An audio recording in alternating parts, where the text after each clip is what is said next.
Hey everybody, I'm Jay Scherr with Jay Scherr Business Consulting. We help entrepreneurs, business owners, and other leaders maximize their potential, build rock-solid foundations for their businesses, and create more freedom in their lives. And you've joined Business Minds Coffee Chat.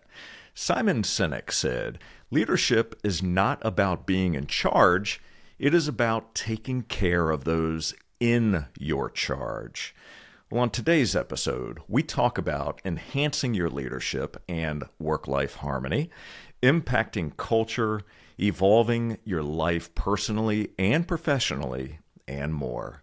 My guest is a husband and father of four, a former mental health therapist and professional athlete, an author, speaker, leadership trainer, and host of the Leaders Toolbox podcast. Please welcome the founder of You Evolving Now and the man who's encouraging us to stop being busy and start being better, Andre Young. Andre, it is so good to see you. Thank you so much for being here today. It is an honor being here. That was such an excellent introduction, Jay. Thank you for having me. And you guys listening, thank you for allowing us to steal an hour or so out of your time. I'm excited for it. Thank you. Absolutely. And you are so right. And I appreciate you making that comment. So let's dive right in. I thought a good starting point for us would be for you to share with our audience what your favorite personality trait is about yourself. About myself. Yes, sir. I remember my first job as a therapist. I remember sitting in a training. Now I do trainings, but I'm sitting in a training, and they asked us to describe ourselves using the same letter of the first letter of your name. So I said aspiring Andre, and when I wrote it, it just flowed, and I recognized when I wrote it how true it was, and that's over 17, 18 years ago now. And that's something that I would say about myself. My biggest trait is I aspire to be the best version of myself in all of the different roles that I play, because I don't believe it's good enough or we can hang our hat on we're great at one thing and that makes us great. You could be great at business, but if you hate going home. You might be a great husband, but that doesn't make you a great father. I used to say, because I'm divorced and remarried, that I was a great father, and I didn't realize at that time that I can't be a great father if I wasn't being a great husband. So I aspire to be all that I can, and I want to aspire others to be that way. So whether that's a 30-second conversation I have with a cashier while I'm checking out, or whether it's a 3-hour training that I'm doing at an organization, I want to aspire. I want to be inspired, and that's my biggest trait. And we do that from connecting, and you do that by being curious and listening. So I could talk about that stuff all day, but aspiring is my thing. I love that so much, and that's so incredibly fitting. And for all of you that are watching and listening right now, number one, you can already feel Andre's energy. There's no question about that. And as we go into this conversation, you're certainly going to learn more about him if you don't already know. But as you begin to consume Andre's content and start to really delve into his world, you're going to find that word just lands so well. So thank you for sharing that. I appreciate it. So Andre, I would love it if you would take us back in time a bit to where your story begins. So share with us part of your backstory and tie this to maybe some early experiences that you had that helped shape who you are today. Wow. The biggest one that stands out is being in high school. So my first 2 years, I went to this really smart high school, and it was called George Washington Carver High School of Engineering and Science.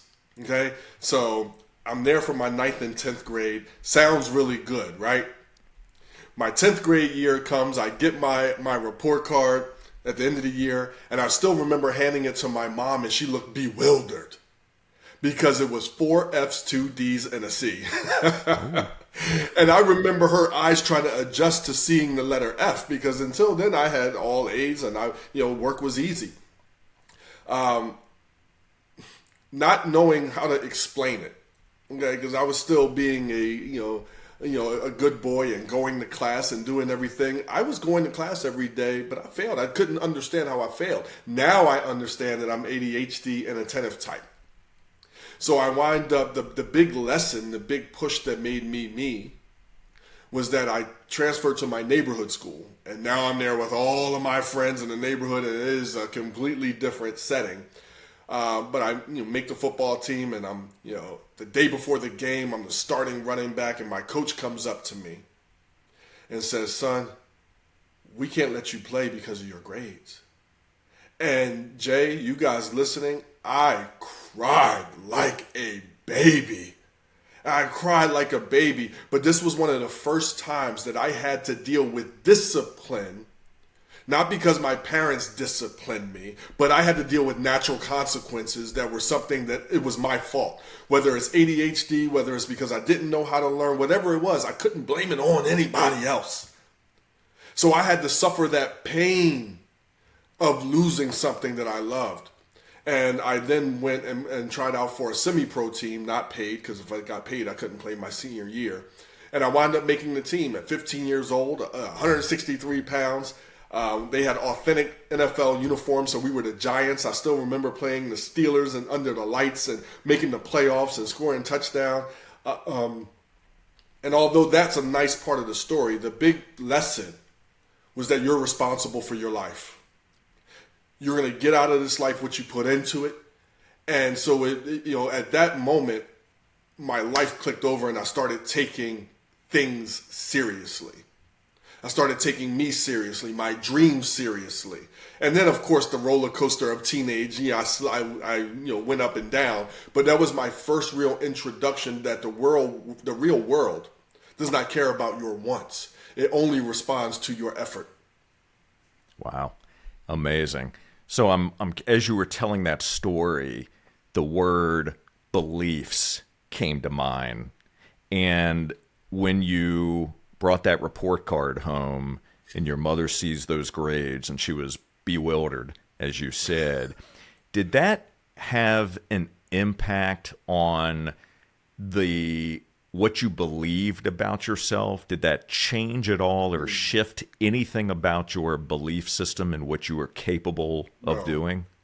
Never. No. And I believe, I don't know where it came from within me. I know some other people don't have it intrinsically, and I don't know how I do.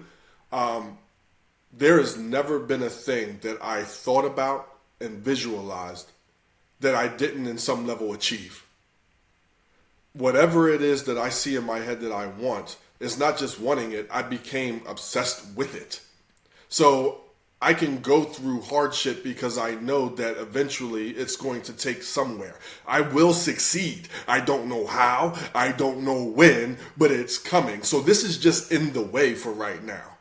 It's in the way, or better, an opportunity to learn from. So I had to use that when starting my business. And I tell people all the time, there's two things. When you know what you want, dream big, first off. But at some point in your life, you're going to be the only freaking person that sees it and believes in you. And that's got to be enough. People couldn't see what I saw about starting my business. People couldn't see what I saw about wanting to play football. They have their own thing, and it's okay. And a lot of times, the people that don't see it, we get offended because they're close to us. And it might be your mom. It could be your dad, your girlfriend, your wife, your husband, your friends. So we say that they're, quote unquote, I'm air quoting and dating myself with this terminology, but we say they're hating on us. And they may not be. They may be, being careful for us. They don't want us to get hurt. They've never thought big. They're small thinkers, and that's okay because they're satisfied there. A lot of people aren't hating. Sometimes they feel like they're protecting. Mm-hmm. So for me and for you, and I suggest when you know what you want, you may have to be the only person that believes in you for a while, and dang on it, that's enough. Do your process and evolve it as necessary, but do something about it freaking daily. When you don't know, I have a 20-year-old son right now. He said he really didn't know what he wanted to do. I said, son, that's okay. For those of you listening, if you really don't know, it's okay. When that's the case, simply live right. All of the things you're supposed to do. You show up on time. You're supposed to be at work at 8, show up at 8. There's a lot of people not showing up at 8. Eventually that stands out. You need to, you're doing something in your marriage or relationship or family. Do what's right, not simply how you feel. And it compounds over time, so you don't always have to know. But when you do know, we won't have to dig ourselves out of a hole because we've been neglecting the right things to do. Wow.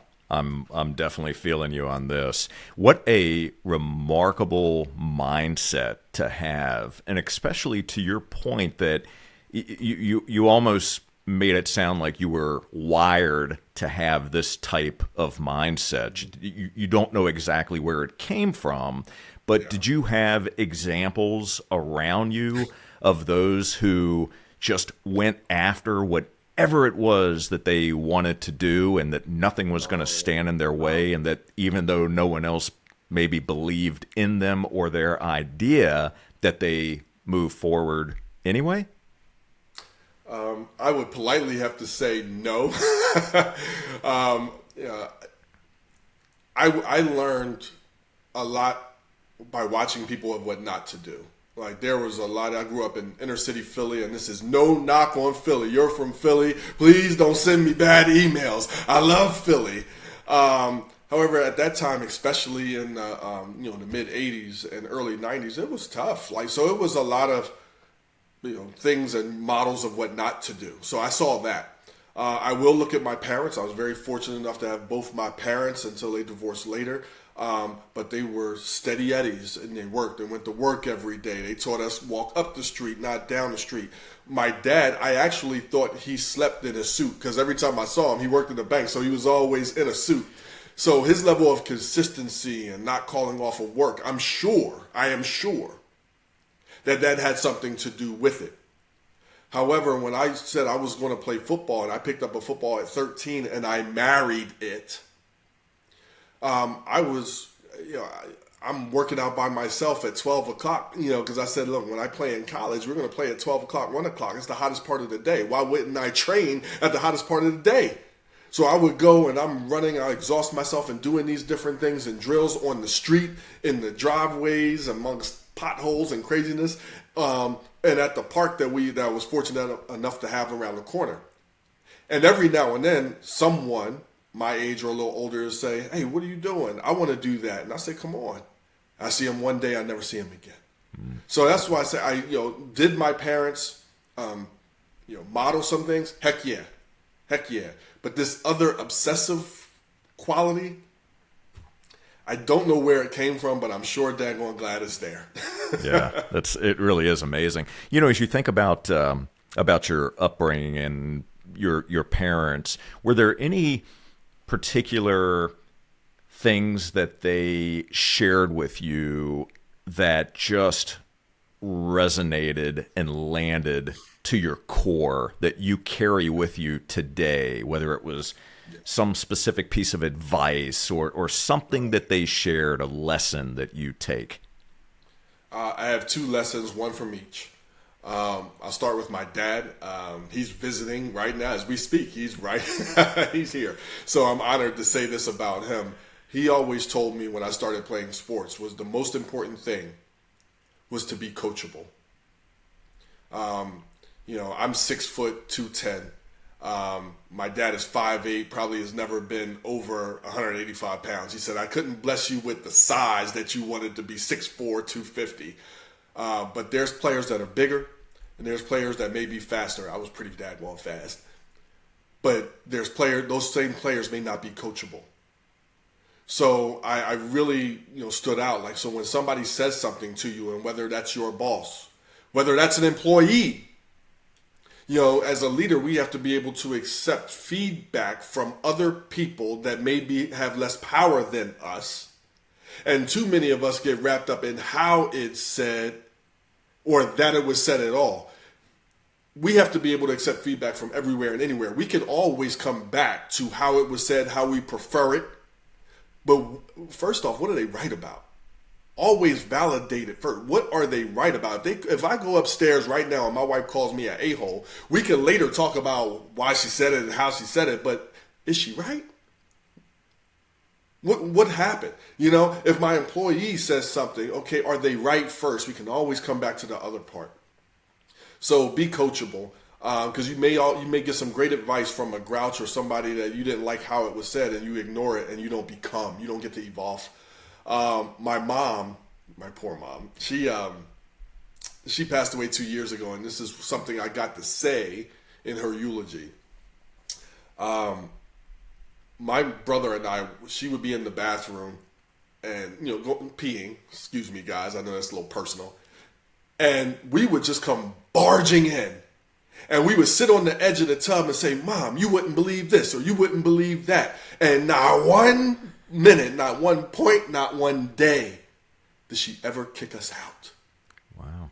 Now, I am not suggesting you let your kids come barging in on you and doing that. However, the big lesson that I got from my mom is to always be approachable. Her big thing is, I cannot help you if you don't tell me everything. All I need is the truth. And she created this culture in our household or in our relationship that we can come to her with anything and everything, and boy, did we. Wow. I'm sure she heard things she'd rather not have heard, but at no point in my upbringing did I ever feel alone. At no point did I feel judged. When I came to her with the heaviest of things, her whole point was, are you okay? And what are you going to do? That is, and so that those two things together, I am honored that my parents, and I'm hoping you guys listening, maybe that's something that we're gifting our kids. that is so beautiful, and what incredible lessons to learn at a young age. Be coachable and be approachable. And I want to tug on a thread of something you said as you were talking about the be coachable part, in which you learned from your dad and receiving feedback from everywhere. And although you may not want to hear it, it's so incredibly important to ask for it and receive it and learn from it. And one of the most difficult areas when it comes to feedback that I see and that I found is ego, right? Letting our ego get in the way. And so help us walk through an example of either a client that you've worked with, or maybe feedback that you needed to hear but didn't want to hear, and ego was getting in your way. Help us understand what that experience is like and how we can work through that. Absolutely. Well, I'll share with you the title of what we're going to do. I'll tell you an experience and then how to work it. So I call it a leader's blueprint. And I remember my first promotion. We all manage before we know how to lead.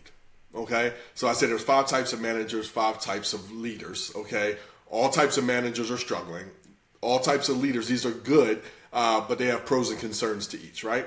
So when I was first promoted to a manager, I became the ego type, just what you mentioned. And I needed everybody to do things my way, think my thoughts, have my same superpowers, and I made those rookie mistakes.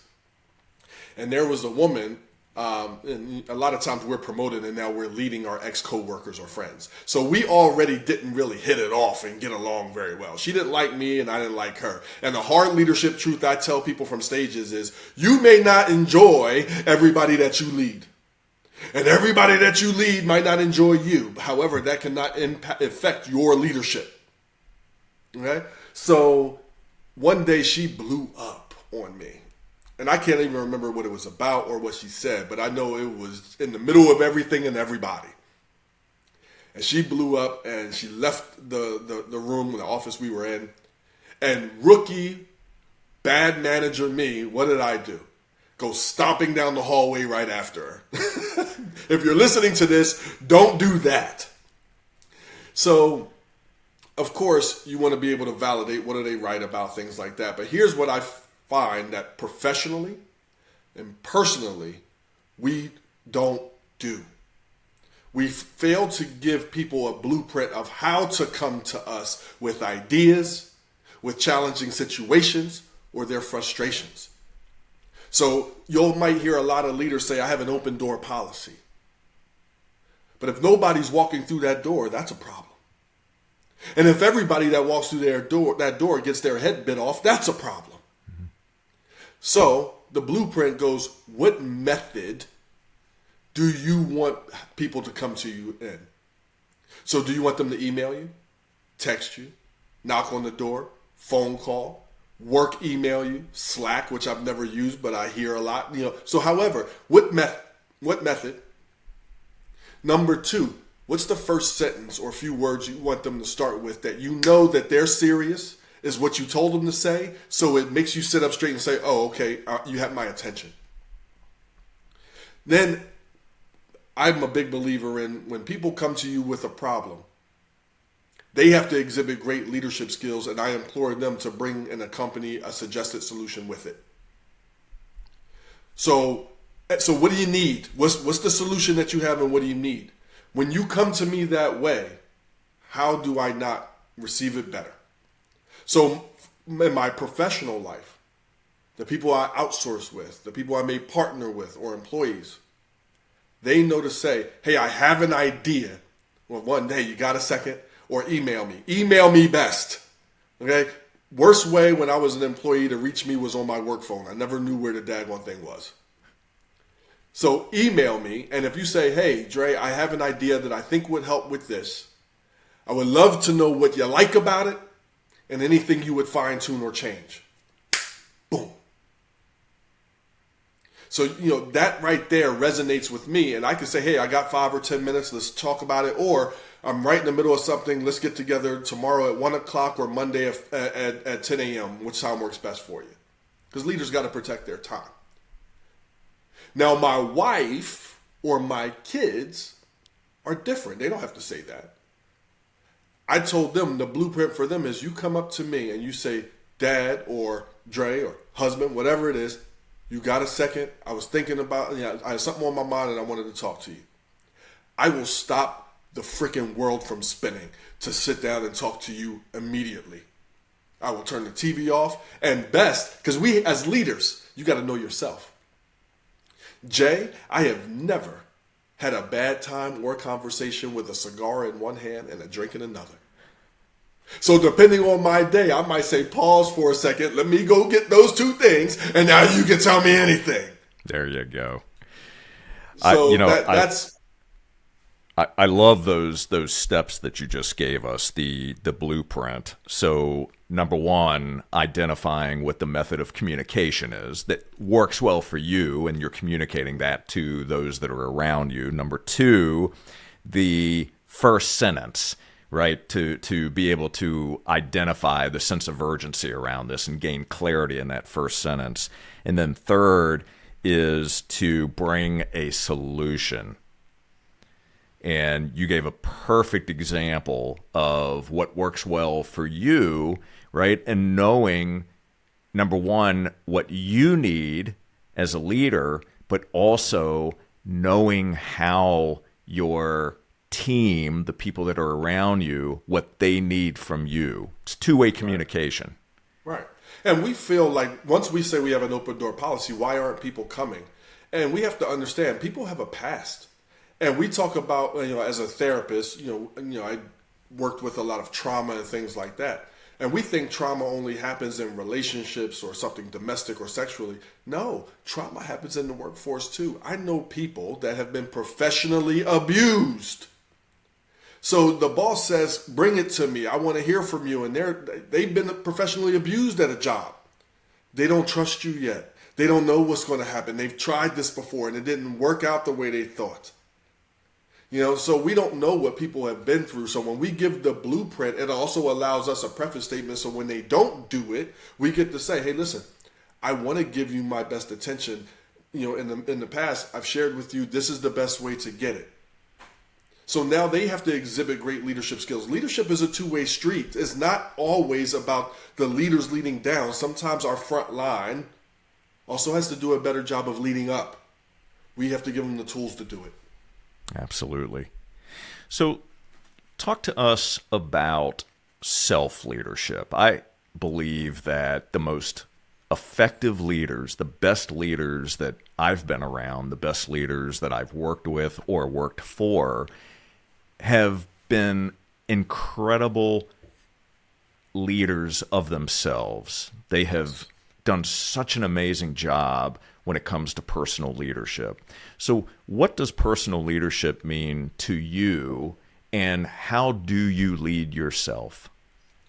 That's a great question. Personal leadership, I break it down very simply.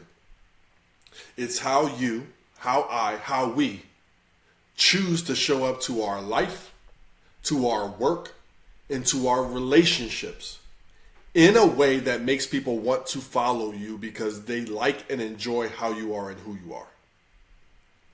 Even if they don't, really like you, they respect how you are and who you are. They respect how you show up every day with a smile and you greet everyone. They respect how you are in your marriage if your husband or wife shows up, how you talk to people on the phone, how you send, email etiquette. I'm big on that. So they respect how you send emails. So they, you show up in your life, in your work, and in your relationships in a way that people look and they may not like it, but they can't deny that you're a really good person. You mean well, and most of the times you do well. And I want to be fair here. This does not mean that as a leader, you are perfect and doing everything that way every day. Sometimes leaders fall. You might have a bad moment, a bad day, a slip up. Leaders bounce back faster than everybody else. When I remember my last job as an employee, because you can lead up too. I was coming in like that. And to be very honest, that motivated type of person that's a go-getter, not everybody likes that. Not everybody likes you. You're brown-nosing or who's always that happy. I actually had a boss say, "You're too daggone happy." Wow. Said that to me. Not everybody likes your happy. Not everybody likes your joy for whatever reason. But they can't deny it. And what happens is eventually when they go through something, and I've seen it happen, you will start to attract the ready. The people that are like-minded like you, that are want to be positive, they just had nobody to model it and show it. They're going to come. Your job is to still be that great when the not ready get ready. Because at some point, that not ready, they're going to come. They came to me, and I watch them come to other people. They're having a bad day, their relationship, the job. And they say, you got a second? Of course. Hey, how do you? They know where to come. So, that's personal leadership for me. And how I do it is very, very simple. Before my feet hit the floor every morning, I say to myself, I do a few things, but I'll sum it up. I say, let's be great and have some fun doing it today. Shame to be great and not have fun doing it. And there's way too many people having fun and not being great. So let's do both. And then I ask myself, what are my wins going to be for today? We all have our list of things to do in the day. I don't say have to do. I like get to do, okay? 88 billion people on this planet. You start complaining about what you have to do, I guarantee more than half of the people on this planet will take your have-tos in a heartbeat. That is so true. So let's get that out the way. But what are your wins for the day? I normally have a list of 20 things to run my business effectively. Managing the pipeline, making sure that I'm closing deals, making sure that I'm putting out content, making sure that I'm creating content, making sure that I'm evolving the business forward. It's at least 15 to 20 things. However, I only have about 2 to 3 wins. 2 to 3 wins. So if nothing gets crossed off that list, the freaking wins do. So know what a win is for you. And at the end of the night, asking yourself a question, I say it's the best question any human being can ask themselves. What was my biggest accomplishment of the day? You know, it's amazing because now I take the weekends out. I don't even do it on the weekends. But that's at least 300 wins a year. And as a former athlete, I'll tell you, winning becomes as addictive as losing. You win, you don't want to go back to losing. So you get that momentum and it just feels good. And just to go back really quickly, we talk about personal leadership. The way you carry yourself builds better connection with your people. And it never ceases to amaze me how much more your people will do for you, with you, because of you, and forgive about your request and change when they have a better connection with you. That's what personal leadership does. That is so powerful. And some of the things that you're talking about right now are part of your 5 points of the day.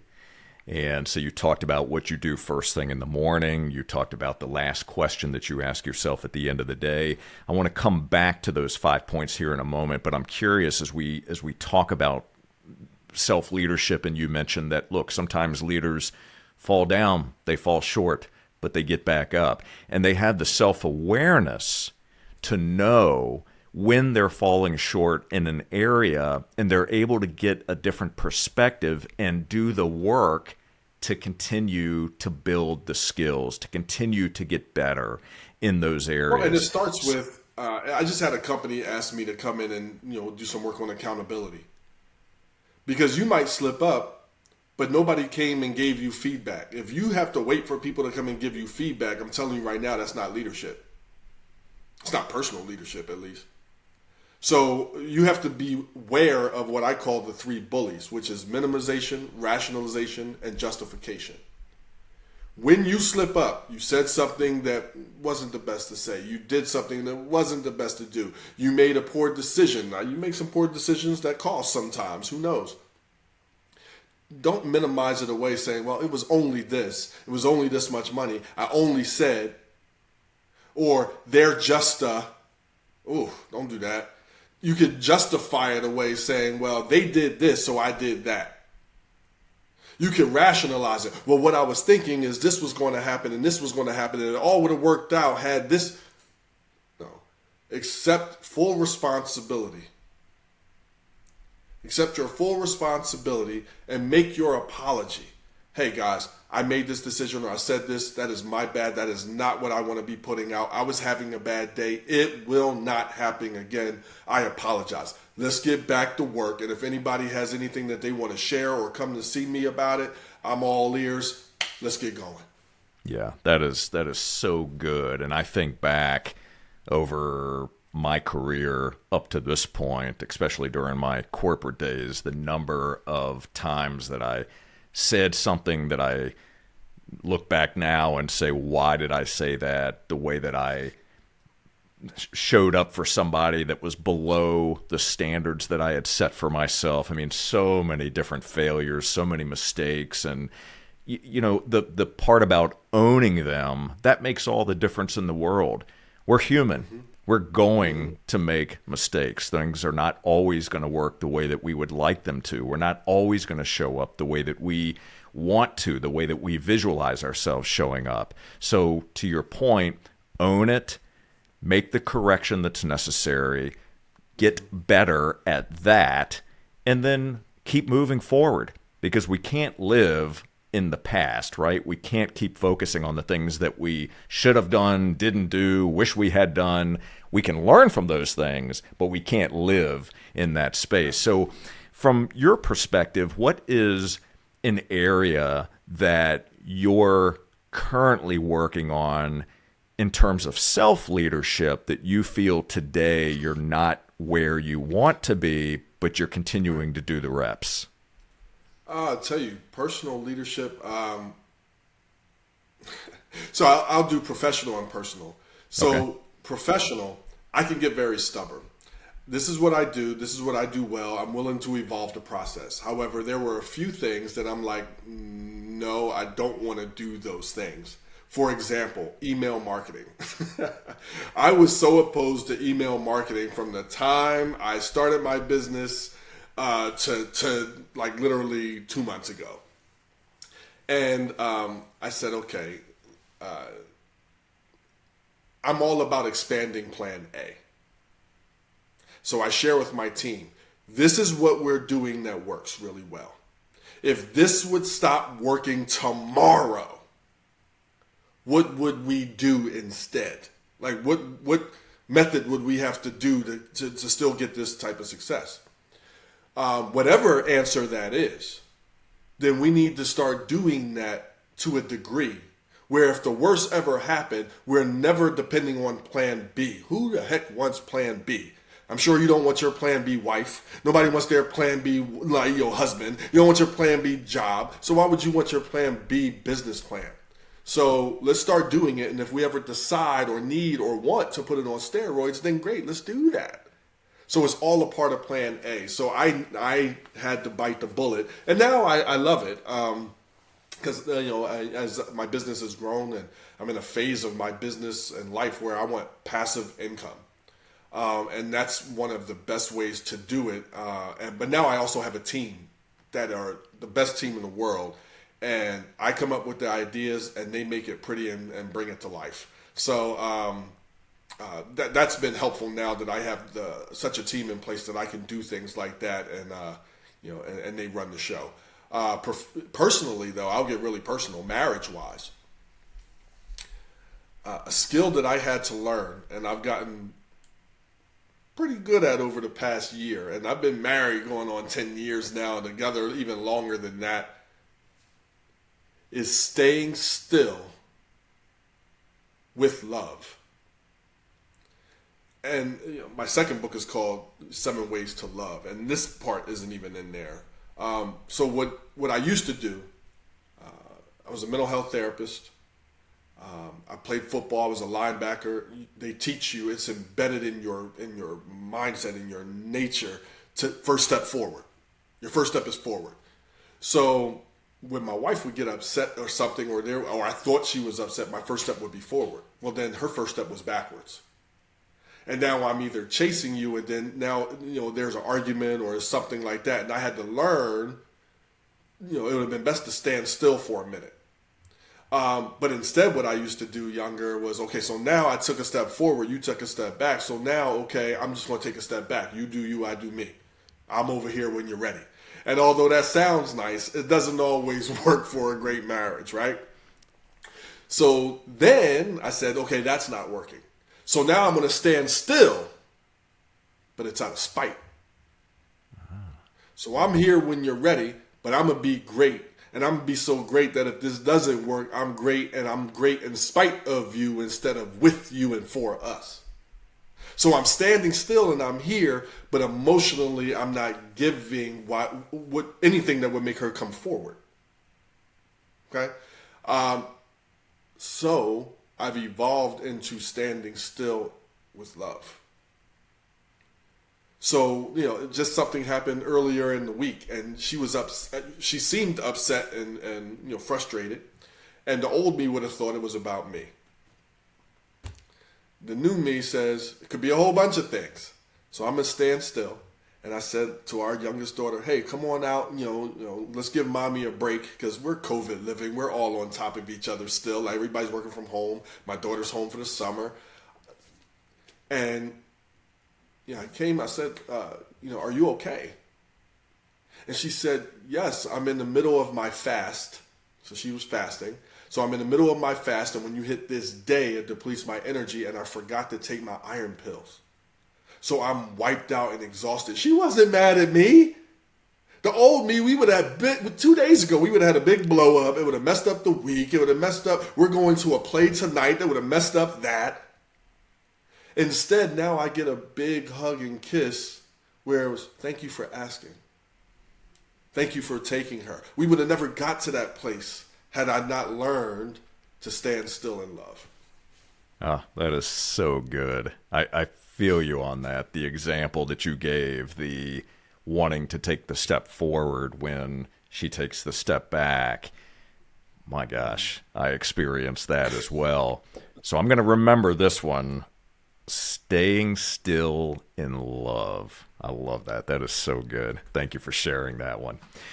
So let's go back briefly then to the 5 points of the day. So you touched on a couple of them, but just very briefly walk our audience through those so we all understand that great leaders use their time differently than many other people do. So how do great leaders show up and use the 5 points of the day? 5 points is the crux of living your best life professionally or personally.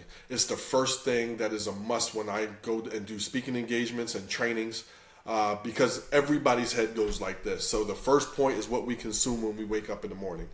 Most people will very nobly either grab their phone and check their emails and then wonder why you hate your job 5 years from now, or they grab their phone and start scrolling. My thing for that point is, please make sure that the first thing that you put in here and in here is making you better instead of busy. Better instead of bitter. So, you can always get to your emails. Believe me, they're not going anywhere. But maybe you put on me, Andre Young. You go somewhere. You go, I'm everywhere you are on social media. Maybe you like Jay's show. Put Jay's show on. Whoever you like, put it on. Maybe it's push-ups. Maybe it's taking a walk around the block. Maybe it's getting your coffee first. Whatever you do, set your tone for the day. And then you can get into all of the other stuff. Point number 2, organize your day. And there goes that list again. Rate your get-to list, but also put wins at the top. What are your wins going to be? What are and you have a team at work. What are the wins for the day? People are so busy being busy, they forget to be better. Also, organize who you choose to be around when you get to where you said you wanted to be. You know the negative Nicks and Nancys. You know the water cooler conversation. You know the gossipers. You say hi as a leader to everybody. And whether you're the CEO or the custodian, we say hi to everybody, but you don't stop and park it with everybody. Point number 3 is relationship building and self-care. At some point midday, we all hit a wall. When that wall hits, when you hit it, self-care means you do something for you. It may mean remembering to eat lunch. It may mean remembering to eat a healthy lunch. Maybe it's take a walk, or maybe you're COVID living with your significant other. You go out to eat for a working lunch together. Whatever it is, relationship building. Maybe it means you decide to do something by yourself. Sometimes we're so entertained, with our phone and the world around us that a 10-minute, to yourself time might be just what you need. Relationship building says you have somebody. You have somebody on this planet that you care about and love. Hopefully more than one. What would it take to send that person a text to say, hey, I was just thinking about you. I hope everything is going great. I love you. Do you know how you would feel if you got that from your friend, from your mom or dad, from your husband or wife, from your kids? We, as leaders, get to be and give that gift out to other people. And you can't tell me it's about time, because look what I told you about. Being mindful about what we consume in the morning, making your list that takes a minute or two, sending a 20-second text. This isn't time. This is intent and consistency. Point number 4 is how we return home. I say to most employers and bosses, you would not hire someone that would be looking as if they'd rather be anywhere else, dragging themselves around, TGIFing Monday through Thursday, and complaining all the time. Yet, that's how most of us return home from work. Most of us shut down the laptop and, you wouldn't believe this day, and this was so dumb, and this was so stupid. Do that for 5 or 10 years. What did you think your life was going to be like? And why would anybody be happy to have you home? Point number 5 was that big question. Before you close your eyes, at the end of the night, take the weekends off if you like. What was my biggest accomplishment of the day? I hear it from so many people, but so many women, that they lay in bed at night and all they can think about is all of the things they didn't do today and all of the things they have to do tomorrow. And it's not just a woman thing. Men do it too. They just don't talk about it as much. True. So having an answer, you're going to have an answer. It's going to happen so fast, Jay. You're going to have more than one. And if you decide to get the shovel out, that lump sleeping next to you, if you ask them, they have an answer too. The kids down the hall have an answer. And whatever answer they give, don't minimize it. Now you know what to celebrate them for outside of being your wife or your husband or something they did for you. My wife works in land development. I don't know what she's talking about. But when she tells me that the deal happened like this and they were able to fix this, now I know what to hug her about for things that are outside of being my wife. Somebody's going to congratulate for her or for her for that at work. Why not me too? Exactly. This is so incredibly powerful. So I'm going to run through these again just to make sure that I understand them and to reiterate them to our audience. So number one is the things that you consume first thing in the morning. Consume things that are going to build you up, things that are good for your mind and for your soul. Number two, organize your day and also list what will your wins be. The third point is relationship building and self-care. The fourth is the way that we return home. I want to share one brief thing about a tool that I use when I return home. So first, as I'm coming home, I'm listening to something good. I'm listening to something empowering, something that can give me some peace from the day. Before I actually walk into the house, I do a doorway drill. So before my hand goes on that doorknob, I'm visualizing and thinking about the person that I want to show up to the people on the other side of that door. Who do I want to be? How do I want to be? How do I want to stand? My facial expression. I visualize all of that, and I just pause. And before I walk in, I'm ready for it. So that's my return home. And then the fifth point of the day is the big question that we've been talking about. What were the biggest accomplishments that we made? This is so... here's the thing. For all of you right now that are watching and listening, and I certainly hope you're taking notes, make sure you go back and that you re-listen to this episode and take quality notes, because the information that Andre is sharing, this is life-changing information. But here's the incredible thing. It is simple in the way that it's presented, but it is so much more than the words. It's the actions that you take. When you put these principles and these 5 points of the day into practice, this is life-changing. This is where transformation occurs. Andre, I know you've seen it time and time again. You put it into practice in your own life. You put it into practice with the clients that you coach, the businesses that you work with. It makes a huge difference. A huge difference. And not only for you, but for them. Like, one of my biggest compliments when I go back to a company, first thing they say is, people are still running around here saying Andre said. I love that. That's really cool. But one of the things that I hear a lot is, my husband wanted to thank you for ... My wife wanted to thank you for ... Because here's the real truth. Their husband or wife might have been saying the same exact thing at home, but it's been World War III because of it. And here I come, a stranger, a new voice that they can't argue with.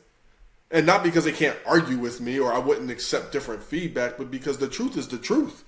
We don't have an emotional tie for me to argue with him or her. So I say it, and then they come up to me afterwards and say, because I always like to ask, what point stood out the most for you? And when I share the 5 points, I cannot tell you that overwhelmingly is how I return home and the question at the end of the day, and then what I consume in the morning. So people's marriages are changing. And here's a tip too. Returning home, because I know this is striking the chord for a lot of you guys listening.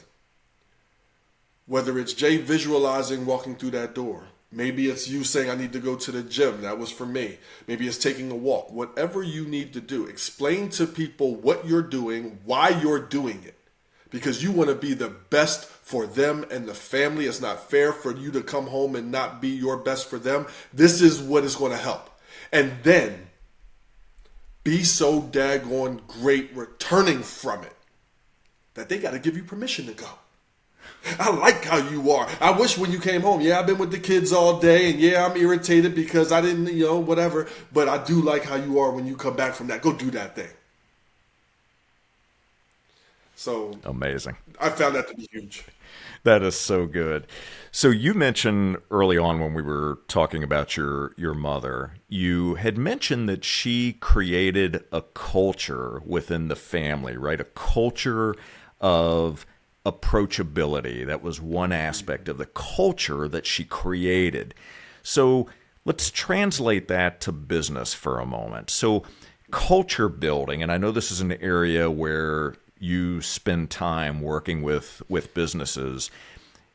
Speak to our audience. What are some things that they can be focused on when it comes to creating the right type of culture? Because the thing is, if we're not intentional about creating culture, culture is going to develop itself either way.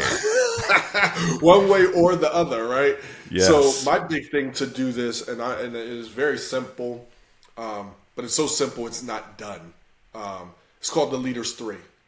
Every single company or business has a mission statement that most of their front line can't say.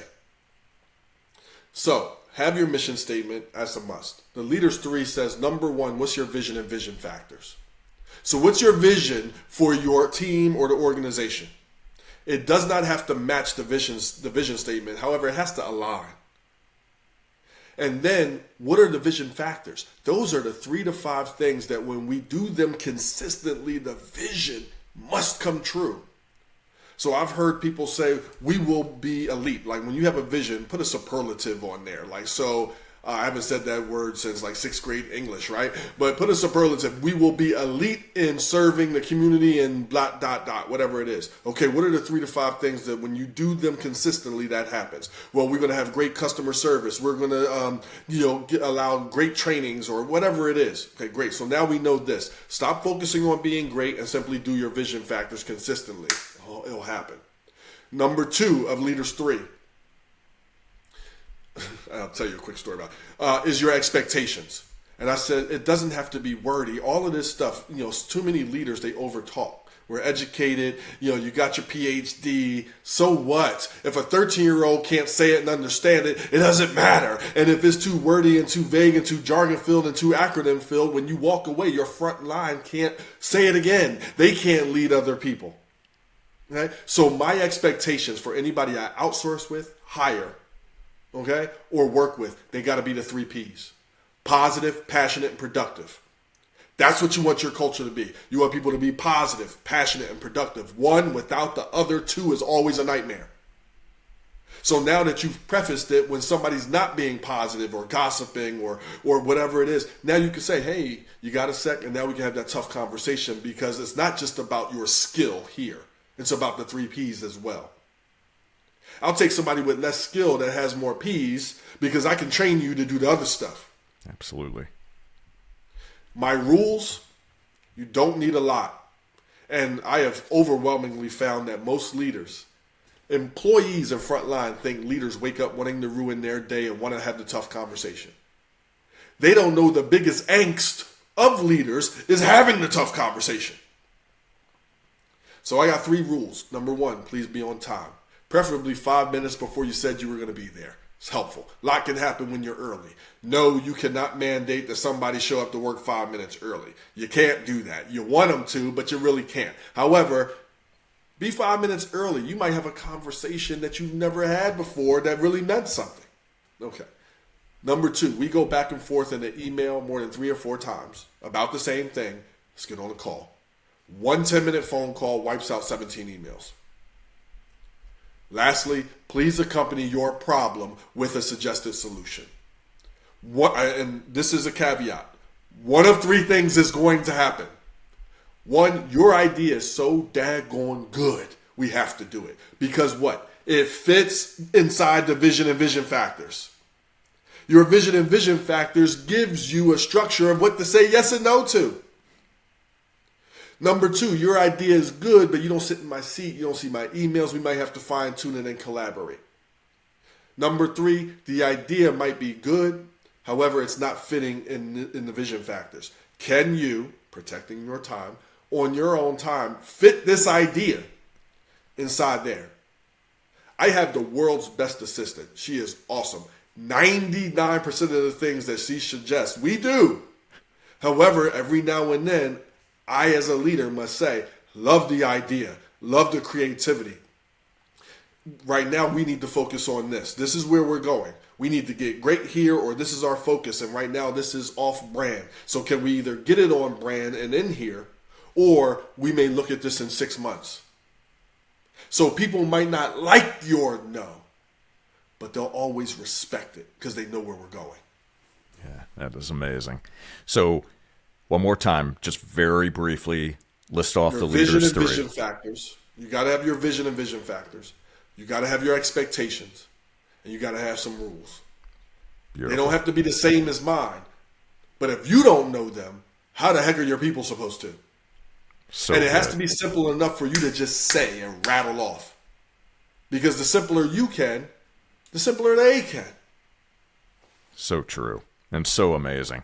So, Andre, as we are getting to the close of our conversation, a couple of things. First, we have all of your social handles, all the links to your different sites and where we can purchase your books and consume your content and listen to your amazing podcast, which, by the way, Andre did a podcast with the amazing assistant that he just mentioned, and it's an excellent podcast. So check that out. We'll link to that as well. So that'll all be in the show notes. So a couple of brief things. First, what is one big question that you're asking yourself today? Big question. It could be about life, could be about business, but what are you pondering? For me, pondering, I just got finished pondering it, is what I want life to look like at 50 for me. I knew what 45 would look like. I saw it, and that goes back to how I am. So when I was 40, I said, this is what I want 45 to look like, and I saw it crystal. And now at 40, about to be 47, I said, what do I want 50 to look like? And it's different from what 45 looks like. A lot of the same work, but I do want more passive income. I want to be able to, get into, my online program is just really launched. It was there before, but really launching and getting worldwide, getting into real estate, doing all of these different things. And then my son will be in college soon, and traveling with him. So right now I make sure that I front load my yearly calendar so I never missed his football games. I didn't go into business for myself to miss his stuff. So it's really questioning, what do I want the next 5 years to really look like for me and my family. Wonderful. And then being intentional about designing that life. And just included my older son into our charity foundation. So, to see his heart warm and want to give, and making him the president of that, and being able to gift him a company that he can now evolve into his own. It's amazing. We're going to go ahead and link to your foundation as well. Why don't you share with our audience very briefly what the purpose of the foundation is, and why you felt it in your heart and in your soul to create that foundation? Why is it so important to you? Well, thank you for asking. It's called the Andre Young Foundation, and our whole purpose is to be small and in the shadows, where we provide families in transition with fun family experiences in the community. So by what I mean by transition is families going through divorce and separation. Okay, and they have to have kids. And the reason that really hit hard is because I lived that years ago. And it's a very underserved population of people. If you are really struggling financially, there's things for you. If you're a woman, there's things for you. If you're a man, there's a men's shelter. When I got divorced, I lived in the suburbs. You don't lose your car and your clothes in the suburbs. So I still looked like I was okay. But I was working 3 jobs and only bringing in $1,000 a month. from a house that we had built to a 2-bedroom apartment. I got 3 kids half the time. I'm commuting an hour and a half away. I dropped from 210 pounds to 175 pounds because we had spaghetti at every meal. And I had a friend, not even a friend, a coworker. He knew what I was going through. And he closed the door and he gave me a $20 bill. He said, I want you to take your kids out to eat. Don't want you to pay a bill. And it was so humbling because I didn't want to take it. But I took it. And we went out for pizza. And to this day, I have gave the best yes I've ever said in my life. And my oldest son, he said, Dad, can we get soda? And I almost cried because I could say yes. $20 did that? I'm looking at this right now. I have a $20 bill. It's not that 20, but I have it encased in glass because, one, I'm never going back to that. But I never want to forget how that felt and how grateful I am every day to wake up in this life I get to live, doing what I do. This is amazing. This is amazing. So we will give back. So 2 times a year, we give a plethora of gift cards. And we've partnered with an organization that knows the family in need. I don't know. They do. And they can give them out. And my prerequisite, it cannot just be city-based. It needs to be city, suburbs, and our rural sections. Okay? Because you don't know where people are struggling. And just because they look a certain way, so equal opportunity. We also furnish either a room or a home for a family. They have mattresses. I was lucky to have a mattress. Some people don't have that. But it wouldn't have... if you walked into that apartment when I was going through that, you'd have been concerned, And then we do a crisis intervention once a year. One of our board members is a lawyer in our community, and obviously they hear some of the most horrific stories that happen, and we want to be able to support, whether it's financially or groceries or clothing and things like that. So that's what we do, and our whole thing is to be ghost. Somebody says, well, who's this Andre Young? He's a guy that went through stuff like you. That is it. You will not see a picture. You will not see them receiving the card. That's not what we're going to do. Thank you for sharing that. You're making my heart smile, and I had chills as you were telling your story and describing the impact of your foundation. So that is a beautiful thing that you're doing. Thank you for sharing that with all of us. So, Andre, here is my final question to you. What is one of the most difficult decisions that you've had to make in the pursuit of who you are today? I was just talking to my son about this. My youngest son is 15. He's a quarterback. He has he wants to play. He's going to play. I said not if. Going to play D1 football. And I told him the hardest thing that you ever have to do is sometimes you have to modify how you hang out with people that you love. Some people are not always happy for your success. Some people are happy for your success, but how they're happy and how you hang out is no longer good for your success. So you hear a lot of motivational speakers talk about cutting people out of your life, and I really cringe, although I'm very, very much a fan of Les Brown, if you know who he is, world renowned. However, he has a statement where he says you need to cut the losers out of your life, and I don't believe that anyone is a loser. It's all a timing game in life. People could have looked at me at a certain time in my life and said that about me, but that wasn't true. I wasn't ready yet. I wasn't doing it yet. So it's very rare that you have to cut people. I am 47 and had to cut one person, and it was the hardest thing, one of the hardest things ever. So what's more realistic is modifying how you hang out with certain people and then adding to your circle. So, I started to go to my friends because I was transitioning and I was starting to become what I am, and it was a slow, process. But I remember going home and hanging out, and I would come home and say, I'm not having the time that I saw in my head. Okay? But I love these people because if the stuff hit the fan in life, they'd be the first ones there. So you don't cut that. So I started offering a new way to hang out. So instead of hanging out and going to the bar at 10, 11 o'clock at night, 12 midnight, hey, You want to go out for lunch at 2? Downtown? Somewhere nice? You'd be surprised how many people said yes. They're okay with it. They're not a leader like you. They didn't think about it. They were thinking about it and didn't offer it. You did. And all of a sudden, this modification starts happening. Or they don't come, but you still offered it, so it's cool. And then you start having to get very intentional about who you add, because I have a rule for who I hang out with and how I hang out with. It's 3 parts. I need to feel fun-filled, idea-filled, and lucky to be doing this before I hang out with you, while I'm hanging out with you, and after I've hung out with you. Those 3 boxes get checked, we hang out. Because you can think about it. You've hung out with friends and, this is going to be great. You got there, who was it?